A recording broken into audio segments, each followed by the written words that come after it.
Seja bem-vindo a mais um episódio do teu No Intervalo, o teu podcast semanal sobre o handball nacional e internacional. O meu nome é Leonardo Bordonhos, mais uma vez tenho aqui comigo a nossa comentadora residente, a Maria Ema Bastos. Olá, Emma, como é que estás a lidar com este calor? Olá, Léo, olá a todos que nos estão a ver ou a ouvir. Não tem sido fácil lidar com este calor.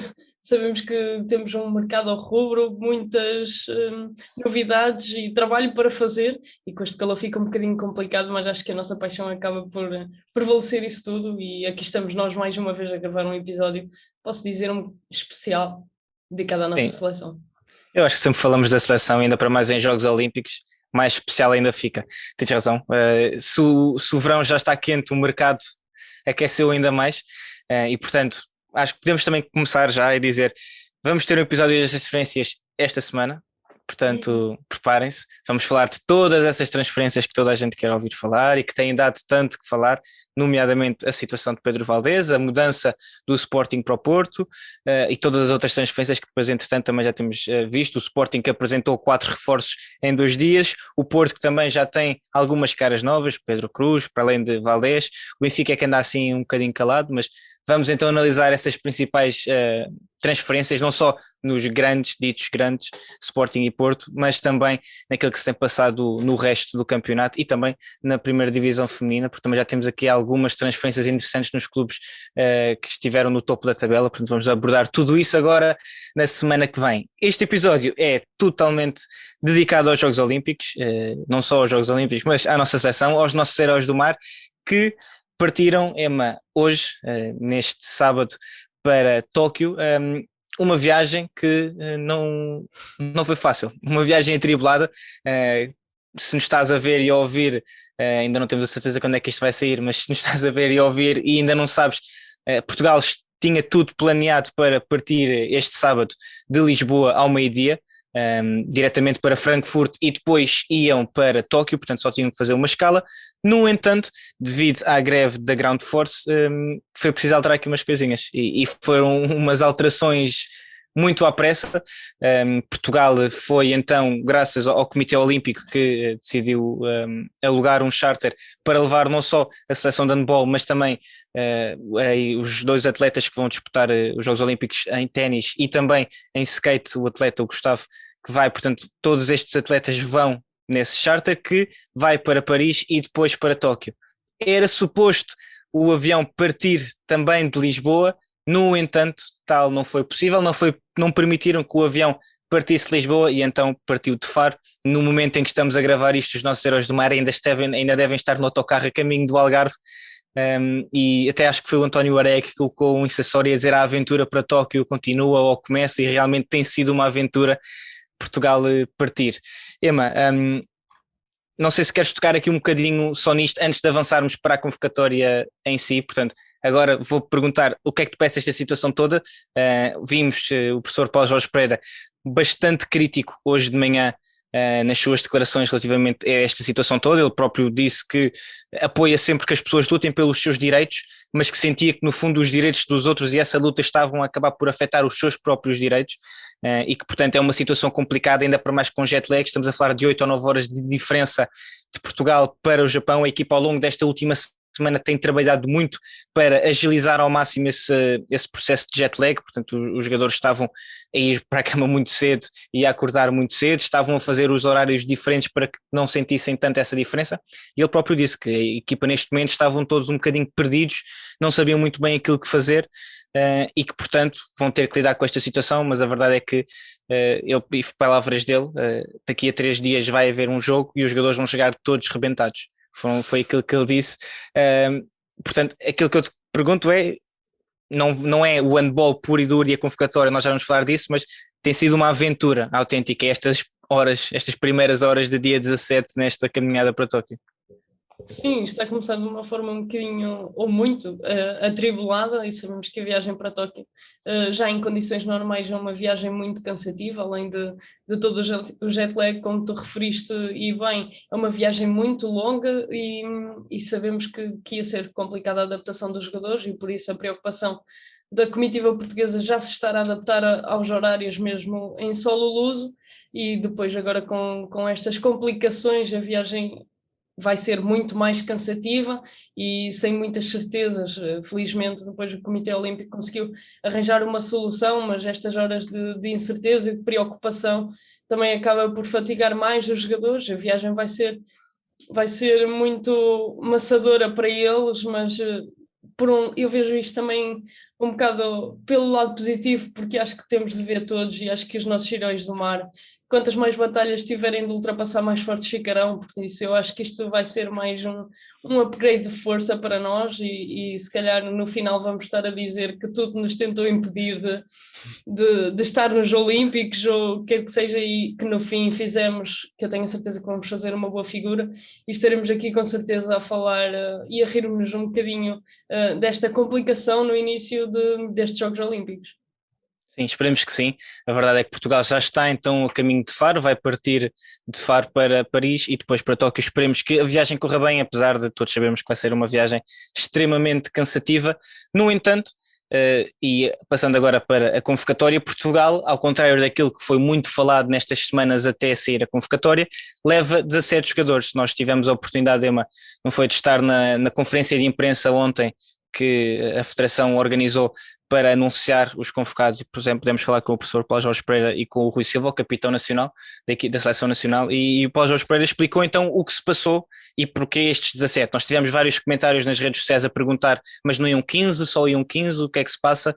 E portanto aquilo que o professor Paulo Jorge explicou à comunicação social foi que alteraram um bocadinho as regras nos Jogos Olímpicos. Isto foi algo que as várias seleções tinham-se vindo a queixar, que não fazia sentido nenhum num torneio tão curto, mas com tantos jogos, só poderem levar 14 ou 15 jogadores, e portanto aquilo que permitiram foi, Portugal leva um grupo de 15 atletas, mais 2 reservas quase, que não vão estar com a equipa necessariamente, ou seja, portanto aquilo que se passa vai ser, Portugal vai levar 17, 15 que vão ser a convocatória e 2 jogadores que são os reservas, entre aspas. Esses 2 jogadores são o guarda-redes do Sporting, o Manel Gaspar, e o ponta-esquerda do Porto, o Leonel Fernandes, que vão com a seleção, vão chegar a Tóquio, mas depois não vão estar dentro da aldeia olímpica, portanto vão ter que estar separados da equipa e não vão poder seguir com a equipa no que diz respeito às viagens, portanto vão ter que andar sempre separados.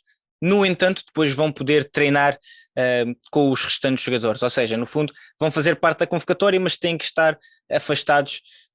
Se isso tem a ver com questões logísticas, o professor Paulo Jorge Pereira não nos soube explicar, ele próprio não sabe e nós também não o sabemos, estamos aqui a ser honestos, o mais honestos possível, porque acho que isto são coisas de organização que não vêm propriamente para fora, mas a verdade é que Portugal vai então partir com 17 jogadores. E Emma, 17 jogadores, vou passar agora a dizer, há aqui algumas coisas que nós fomos falando ao longo das semanas sobre como é que seria então a convocatória, na altura fazíamos para 14 ou 15, os 17 acabam por dar mais alguma margem de manobra, mas Portugal vai levar Humberto Gomes, Gustavo Capdeville e Manel Gaspar na baliza, Diogo Branquinho e o Leonel Fernandes, António Areia e Pedro Portela na ponta direita, e depois Alexandre Cavalcanti, André Gomes e Fábio Magalhães como laterais esquerdos. João Ferraz é o único lateral direito, os centrais vão ser o Miguel Martins e o Rui Silva, e depois nos pivôs Portugal vai levar 4 pivôs. Havia aqui alguma discussão sobre se Portugal levaria 4 ou 3. O professor Paulo Jorge Pereira anunciou que iam levar os 4, é o Alexis Borges, o Daimar Salina, o Luís Frade e o Vítor Iturriza. Emma, este tem sido o grupo, mais jogador, menos jogador. Os 2 jogadores que saíram da última pré-convocatória foi então o Gilberto Duarte e o Diogo Silva, que o professor Paulo Jorge Pereira explicou que este era o grupo, o núcleo que tem acompanhado agora nos últimos anos, diria, as grandes competições, que tem trabalhado bem, e anunciou desde logo e confessou ontem que tanto o Gilberto como o Diogo já sabiam mais ou menos que iria ser muito difícil integrar este grupo final. No entanto, mencionou e destacou a forma como se apresentaram e ajudaram o grupo sempre a evoluir e a melhorar. Mas este grupo de 17, no fundo, era aqueles que nós já sabíamos que iriam se calhar só aqui fazer 1 ou 2 alterações, tirar um pivô, colocar mais um lateral direito, por exemplo. Mas quando olhas para estes 17 atletas, o que é que te parece? Eu acho que o facto dos 4 pivôs, pegando já por aí, acho que a maior parte dos portugueses estavam de acordo e nós já tínhamos comentado isso, tínhamos quase a certeza, porque sabemos que os nossos pivôs são também os nossos pilares defensivos e por isso são peças muito importantes, mas também é sabido que o Luís Frade teve um pequeno susto, uma pequena lesão durante o estágio e por isso esteve incerto. Felizmente reagiu bem e está bem. para jogar, e daí os 4 pivôs acho que é uma escolha muito natural. Ao alargar a convocatória para os 17, também julgo que levar os 2 guarda-redes mais o Manuel Gaspar como 16º ou 17º jogador, também é uma opção natural, porque não sabemos o que é que o futuro nos reserva e se algum dos nossos guarda-redes poderá ter algum infortúnio. Esperemos que não, mas é sempre uma salvaguarda levar um terceiro guarda-redes, que sabemos que ter apenas um, no caso de lesão de algum, é muito arriscado. Quanto às pontas, lembro-me também de termos comentado que o Diogo Branquinho era um ponta que tinha capacidade para aguentar os jogos bem fisicamente e que talvez fosse o único ponta esquerda chamado. Isso acabou por acontecer porque o Lionel vai, tal como o Manuel Gaspar, com aquele papel de não integrar propriamente a comitiva. Na ponta direita também acho que é uma escolha muito natural. Agora, relativamente aqui aos laterais, acho que é onde poderá haver mais discussão. A ausência de Belón Moreira é natural devido à lesão, enquanto que Gilberto Duarte acho que é uma ausência que causou aqui algumas questões, mas que o professor Paulo Jorge Pereira acabou por explicar que desde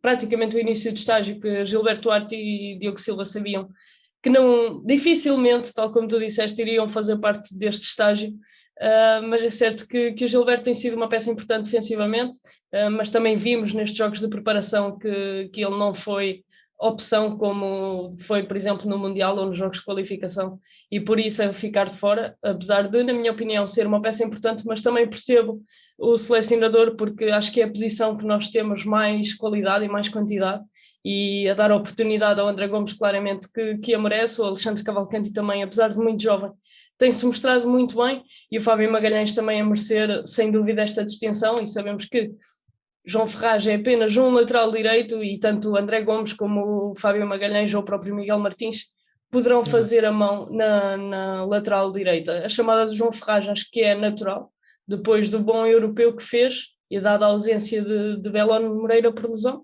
Quanto aos centrais, acho que não haverá muito a dizer. Felizmente tivemos o André José no início do estágio a integrar o estágio e a fazer um bom trabalho, pelo que percebemos. E agora Rui Silva e Miguel Martins acho que são os donos e senhores da nossa posição para já, e por isso acho que é uma convocatória natural, dado aquilo que acabei de explicar. Sim, em relação à convocatória, esperemos que tenham gostado daquela brincadeira que nós fizemos relativamente aos cromos da seleção.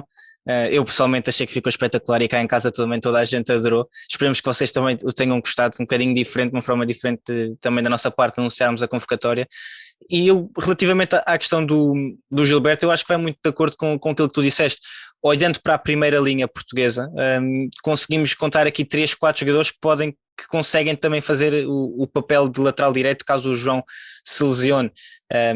E olhando para o Fábio Magalhães, sabemos que muito dificilmente, a menos que houvesse lesão, não iria sair desta convocatória, porque sabemos que todo o papel que ele tem no 7-6 é fundamental, e tirarias Alexandre Cavalcanti ou André Gomes para colocar o Gilberto, sabendo que, e é aquilo que nós temos visto já no Mundial assim o foi, o Gilberto tem tido tarefas mais defensivas, tem tido pouco impacto ofensivamente, ou pelo menos não tem sido utilizado nessas tarefas ofensivas. E eu acho que daí, e aqui que estamos a falar da nossa opinião, vale o que vale, mas eu acho que o professor Paulo Jorge Pereira, tendo este grupo tão, apesar de tudo, reduzido, que são 17 atletas, nós sabemos que eu próprio disse, se fossem 18 se calhar tinha sido diferente, e aí se calhar o Gilberto entrava nesta convocatória.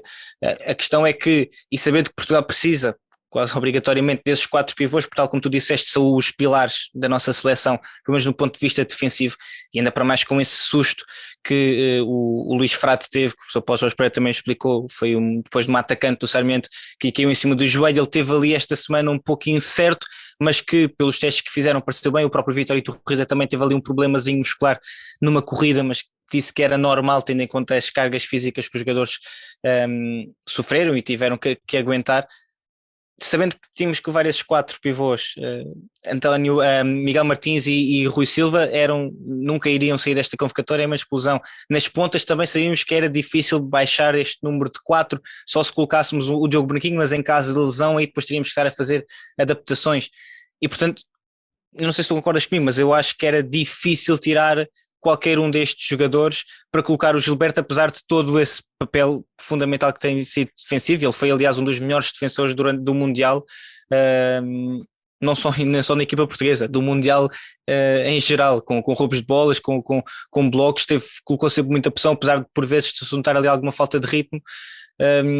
Eu acho que esta acaba por ser uma convocatória em que é difícil apontar o dedo e dizer como é que este jogador vai e como é que não vai o Gilberto ou como é que não vai o Diogo. Não sei se concordas comigo ou não. Concordo, eu acho que é ótimo para nós estarmos a ter esta discussão, porque é sinal que há qualidade lá dentro e ainda fica qualidade cá fora, e isso quer dizer que o handball português está no bom caminho. Mas realmente eu acho que aqui o lateral esquerdo que estaria mais na corda bamba, digamos assim, para trocar de papel com o Gilberto, seria o Alexandre Cavalcanti, mas também acaba por ser injusto eu estar a dizê-lo, porque sabemos que o Alex é um jogador que tem muita qualidade e ele tem-no demonstrado não só no Nantes, mas também na seleção.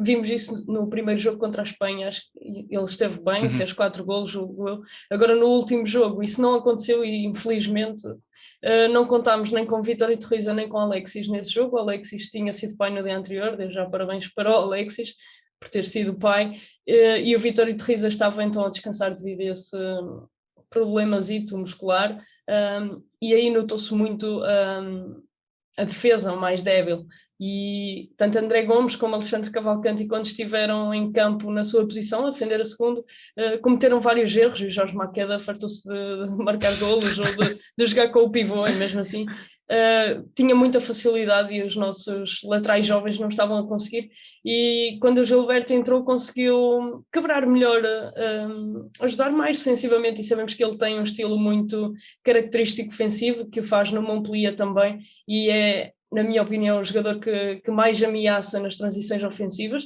apesar de não ter uma eficácia de 100%, também não ou muito perto disso, mas acho que é um jogador que oferece muito perigo, mas tal como tu referiste, e bem, eu acho que no ataque ofensivo, tanto André Gomes como Alexandre Cavalcanti e Fábio Magalhães estão à frente do Gilberto neste momento, e acho que o Gilberto foi um jogador que se reinventou nos últimos anos, acho que é um especialista defensivo e que oferece muito perigo nas transições. E o professor Paulo Pereira também, de acordo com aquilo que é o modelo de jogo português, acabou por optar por Alex Cavalcanti, André Gomes e Fábio Magalhães e deixar o Gilberto fora, e eu acabo por perceber, apesar de que acho que é um jogador que é histórico, mas nós também não podemos esquecer aquilo que nós estamos à procura de fazer ainda mais história, e temos que levar as peças que achamos que são fundamentais no momento para fazer o melhor resultado. Sim, eu lembro-me de ver o Gilberto também a defender naquele 5-1 como defesa avançada, e também ele aí tem essa capacidade, mas mais uma vez a experiência que ele tem conta muito, mas eu acho que aqui é difícil apontar o dedo. Claro, acho que depois também podemos pegar, se quisermos, apesar de ser outro tipo de discussão, na questão das lesões. O Gilberto também tem tido agora nos últimos 2 anos algumas lesões, mas o Alexandre Cavalcanti também as tem tido. Aliás, ele chegou ao Mundial lesionado e jogou muito pouco também por causa disso, e portanto entre os dois depois a questão das lesões também é tirar uma moeda ao ar. Apesar de tudo, acho que se tirássemos o Alexandre e metêssemos o Gilberto tinha e encaixava na perfeição, mas acho que não ter o Gilberto e ter o Alexandre acho que também é difícil apontar o que quer que seja esta convocatória. Portanto, acho que Portugal vai com neste momento um melhor grupo que nós temos, apesar daquilo que já temos estado a falar agora nos últimos minutos, mas parece-me ser o grupo mais forte de Portugal, estes 17, 19 jogadores que estiveram na pré-convocatória. E Emma, olhamos então agora para aquilo que vai ser uns Jogos Olímpicos muito interessantes, eu acho que podemos dizer isso. Para além dos constrangimentos da Covid-19, que sabemos que eu acho que é diferente do Mundial, e eu tenho tu sabes que eu sou um eclético, eu adoro tudo o que é desporto, para além de golfe, que fica assim tenso, não é? E os Jogos Olímpicos têm um encanto, acho que é uma competição muito especial, percebes? Mais do que um europeu ou um mundial, apesar de ser handball, acho que tem um encanto completamente diferente. É a maior competição, digam-me do que disserem, para mim eu acho que é a maior competição desportiva do mundo, ponto final. Acho difícil dizerem que não. E portanto, vai ser a primeira vez de Portugal nos Jogos Olímpicos, que vai ser algo que, e o próprio Rui Silva disse isto ontem na convocatória, se calhar a maior parte das pessoas não achava que Portugal ia ser capaz de chegar aos Jogos Olímpicos, mas conseguiu, de toda aquela forma como nós sabemos, com as condicionantes todas que tivemos. E portanto achas que, e isto foi algo que eu perguntei, o Rui disse que achava que os jogadores, à medida que estavam a ganhar mais ritmo competitivo, mais jogos internacionais, já estavam a ficar mais habituados aos grandes jogos, mas deve haver ali um nervosismo. Não achas que não? Eu sei que se fosse eu estava ansiosíssimo, não tanto nervosismo, mas super ansioso de chegar e de ter a cerimónia de abertura e estares ali na aldeia olímpica, ainda que seja uma aldeia olímpica diferente daquilo que estamos habituados, mas que são os melhores atletas do mundo, ponto final, parágrafo. São os melhores atletas do mundo, eu acho que isso é indiscutível.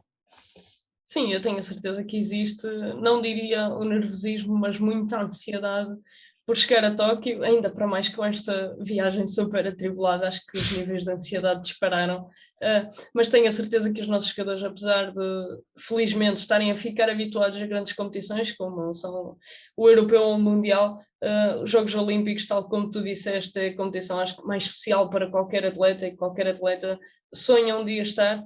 E acho que estes heróis do mar, se calhar há 5 anos atrás não sonhavam estar hoje nos Jogos Olímpicos, ou se calhar Acho que alguma vez nem na eles nem vida. nós. Acho que nem eles nem nós, Sim, para ser honesto. exatamente.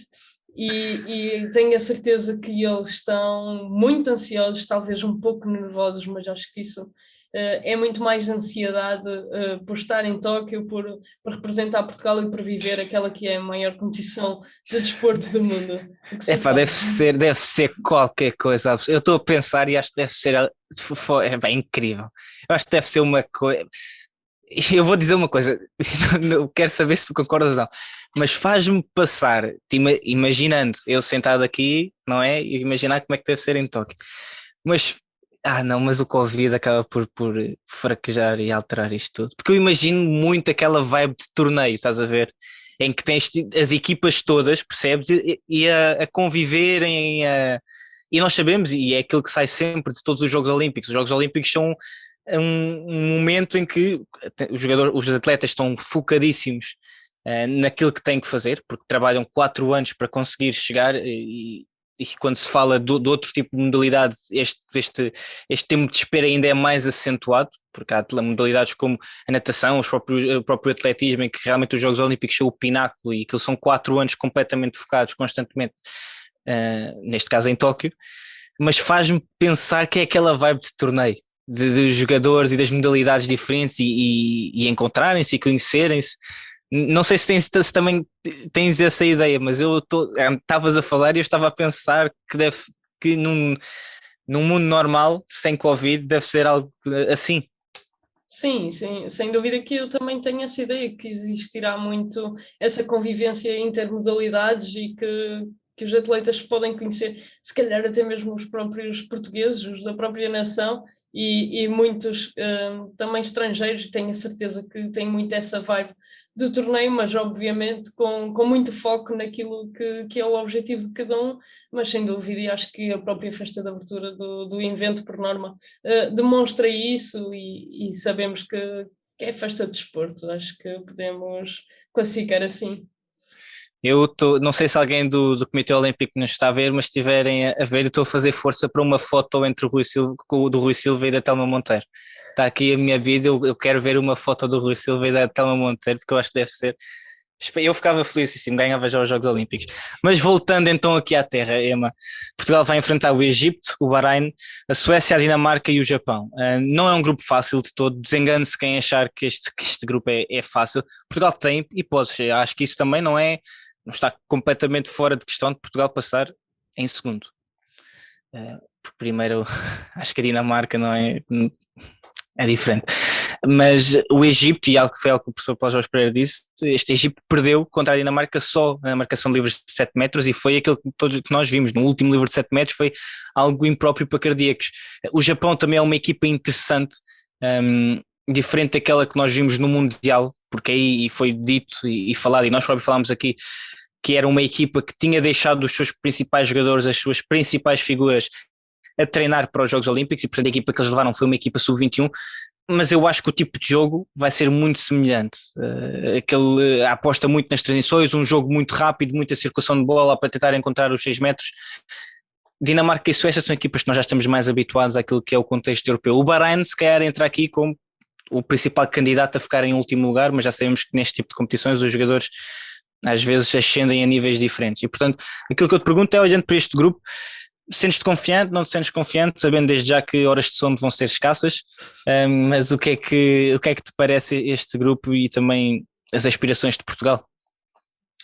Eu acho que ninguém pode dizer que temos um grupo fácil, independentemente do grupo, são apenas dois, e as duas equipas que lá estão são as melhores do mundo e acho que não há equipas fáceis, tal como tu disseste, o Bahrein provavelmente seja a equipa que nos irá apresentar menos dificuldades, mas todas nos vão apresentar muitas, e abrimos logo os Jogos Olímpicos com o jogo frente ao Egito, que sabemos que vai ser um jogo muito complicado. A seleção do Egito fez um excelente Mundial, tal como tu referiste, e é muito forte, não vai ser fácil, e depois Dinamarca e Suécia também são seleções extremamente fortes, e o Japão é uma seleção que, se jogar identicamente ao que jogou no Mundial com o Sub-21 ou Sub-23, vai trazer dificuldades a Portugal, porque sabemos que Portugal, como eu já frisei aqui algumas vezes, tem dificuldades nas transições defensivas, e, e a jogar contra equipas que jogam muito rápido, e sabemos que os japoneses,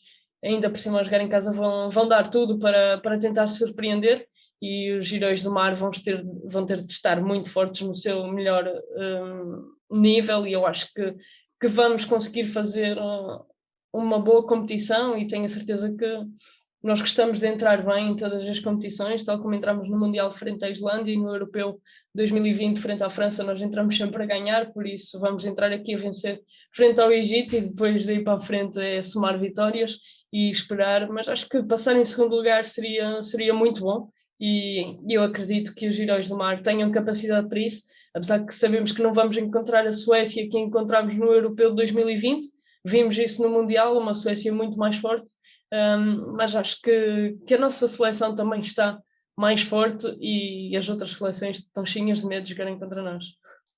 Sim, eu acho que o Egito, todos nós sabemos que também foi um Mundial muito característico, a equipa jogava em casa, este Japão também, é pena nós não termos adeptos na bancada. Os Jogos Olímpicos, mais uma vez, depois de haver algumas semanas em que se dizia-se que iam ter, e era possível ter adeptos, mas tinham que ser japoneses, depois entretanto voltaram atrás devido ao número de casos, à subida do número de casos de Covid-19 em Tóquio e no Japão, e portanto não vamos ter adeptos na bancada. É triste porque o povo e os adeptos japoneses, pelo aquilo que normalmente se vê nas grandes competições, vibram muito e são muito dados à sua nação, e quando se fala de desporto ainda mais, e portanto é pena, mas eu acho que Portugal, concordo plenamente contigo, acho que temos capacidade para vencer qualquer equipa no nosso grupo, se estivermos ao nosso melhor nível e estivermos completamente concentrados. Eu não me esqueço do jogo contra a Noruega no Mundial, em que realmente foi pena e ninguém diria que nós íamos ser capazes de bater o pé àquela Noruega, uma Noruega que sabemos que tem a qualidade que tem. Não sei se concordas comigo, eu acho que se calhar a Dinamarca vai, tirando a diferença de qualidade no tipo de jogo, eu acho que se calhar a Suécia encaixa mais naquilo que Portugal tende a fazer, porque também pelo que vimos do Mundial, não era uma equipa que se calhar procurava tanta velocidade quanto a Dinamarca. Não sei se concordas comigo, mas mesmo com o Claude Fritzen, não é uma seleção que procura tanto o contra-ataque direto ou tanta transição rápida quanto Portugal. Pelo menos foi aquilo que eu me lembro de ver no Mundial, uma seleção que apostava mais num jogo mais pausado e que realmente aí depois conseguia fazer moça. Não sei se concordas comigo ou não, ainda para mais um jogo que vai ser às 3 da manhã, como esse Suécia e Portugal, mas o que é que achas aqui deste embate, que se calhar provavelmente serão as duas equipas, também com o Egito, mas as duas equipas se calhar estão mais capazes de lutar por esse segundo lugar, ou que vão ter uma luta mais renhida pela segunda posição? Sim, eu acho que se calhar até colocava mesmo Suécia, Portugal e Egito ali na luta pelo segundo lugar, Sim, sem querer meter a Dinamarca logo na frente, porque sabemos que a tudo seleção pode dinamarquesa, acontecer. exatamente, a diferença, acho que entre as seleções não é assim muito, acho que a Dinamarca está um passo à frente, pelos títulos que tem, pelo historial que tem, pelos jogadores que tem, mas coletivamente falando acho que o nível é muito parecido. Mas pegando nisso que estavas a referir da Suécia, eu de que me lembro do Mundial, eles jogavam muito com contra-ataque direto, mas não apostavam muito na segunda vaga do ataque rápido, e a partir daí sim, num ataque organizado exploravam mais, e acho que Portugal irá conseguir parar essa primeira vaga do contra-ataque direto, e depois enfrentará o ataque da Suécia, que sabemos que com o Gottfriedson não é fácil de parar, mas é um bocadinho aquilo que tu disseste, se calhar é uma seleção que Portugal consegue encaixar bem com o seu modelo de jogo, enquanto que com a Dinamarca se calhar será um bocadinho mais difícil, porque é um jogo muito rápido e muito forte. A Dinamarca aposta muito nas transições ofensivas, no remate exterior muito forte, é um jogo muito físico, e acho que aí sim Portugal poderá ter um bocadinho mais de dificuldades, mas eu acredito que depois da esfrega que o professor Paulo Pereira deu aos nossos jogadores durante estas 3 semanas, os nossos heróis do mar estejam na sua melhor forma física para conseguir parar estas seleções e fazer o melhor. Sim, veremos então aquilo que vai acontecer neste grupo de Portugal, Bahrein, Japão, Suécia, Dinamarca e Egito. Esperemos todos que consigamos o primeiro lugar, mas até lá ainda falta muito. Até lá Portugal ainda vai ter um jogo de treino já em Tóquio, no dia 21 às 4 horas da manhã, hora de Portugal. Não são 16 horas, são 4 mesmo, 0400, contra a Argentina. Emma, ainda não sabemos, pelo menos eu não sei. Não sei se tu sabes se o jogo vai ter transmissão.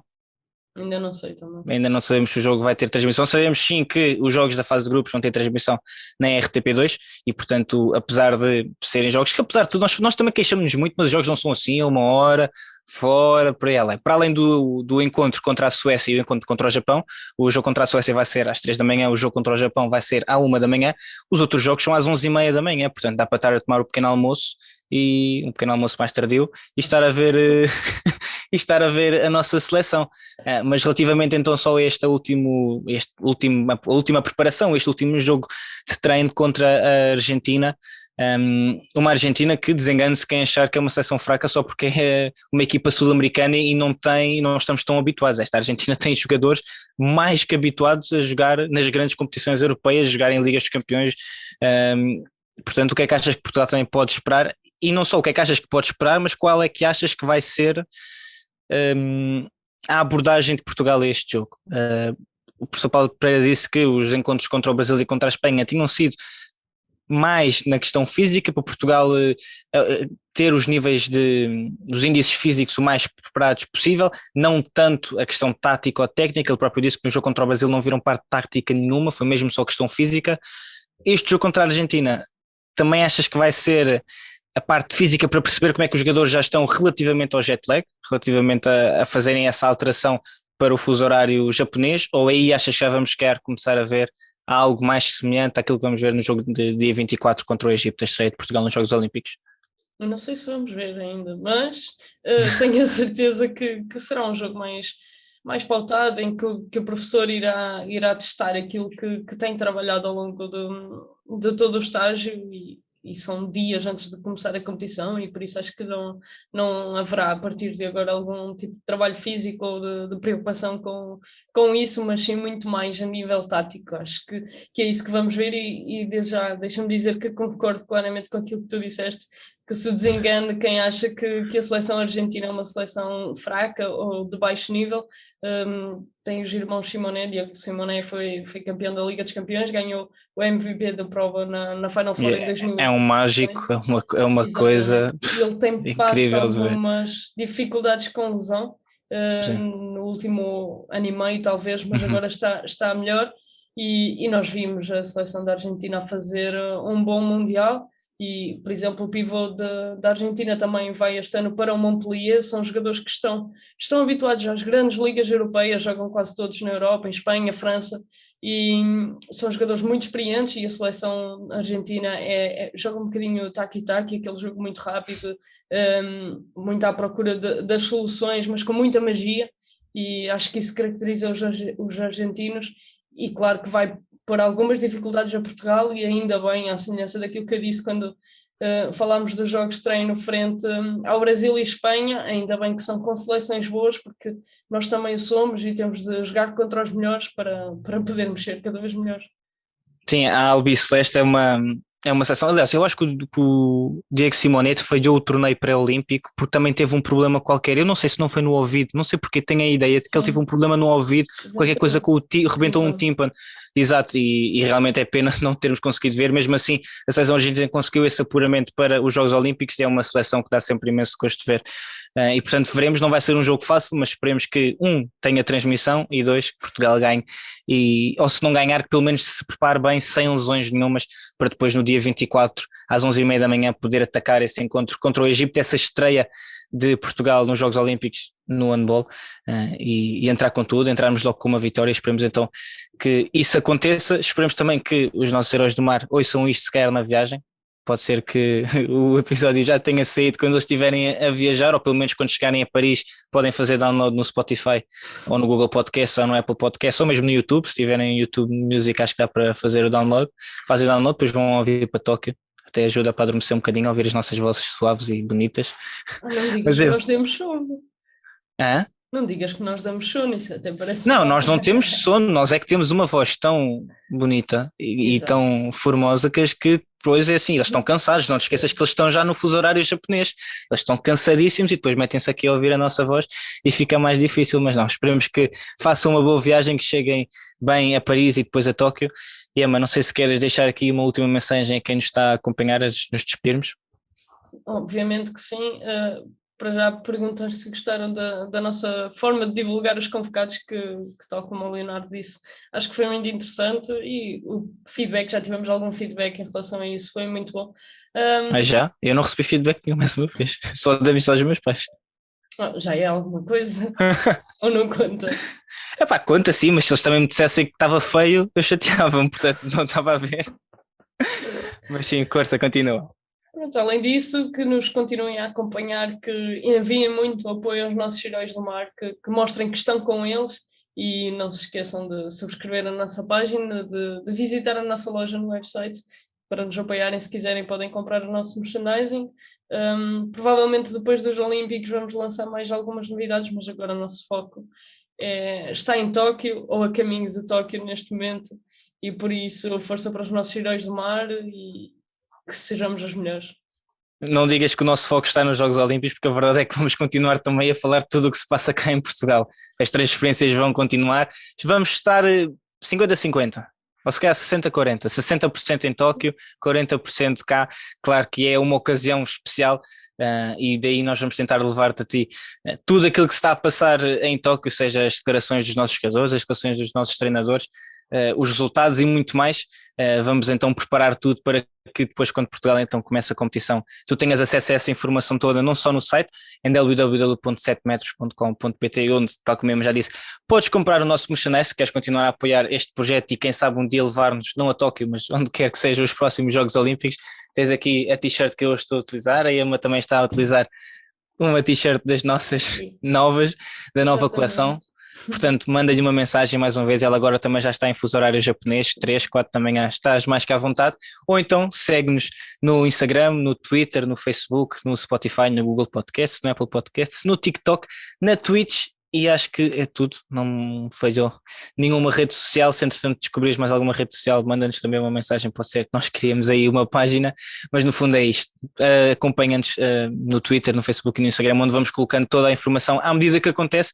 Esperemos que Portugal então consiga fazer um brilharete em Tóquio. Vamos falar depois um bocadinho mais à frente sobre aquilo que está a passar. Não percas também agora o nosso próximo episódio no intervalo com, no fundo, a primeira parte de todas as transferências que se têm passado aqui no campeonato Placar Handball 1 e também na primeira divisão feminina. Foi mais um episódio do intervalo com Maria Bastos. O meu nome é Leonardo Bedonhos. Não percam o próximo episódio porque nós também não. Até à próxima.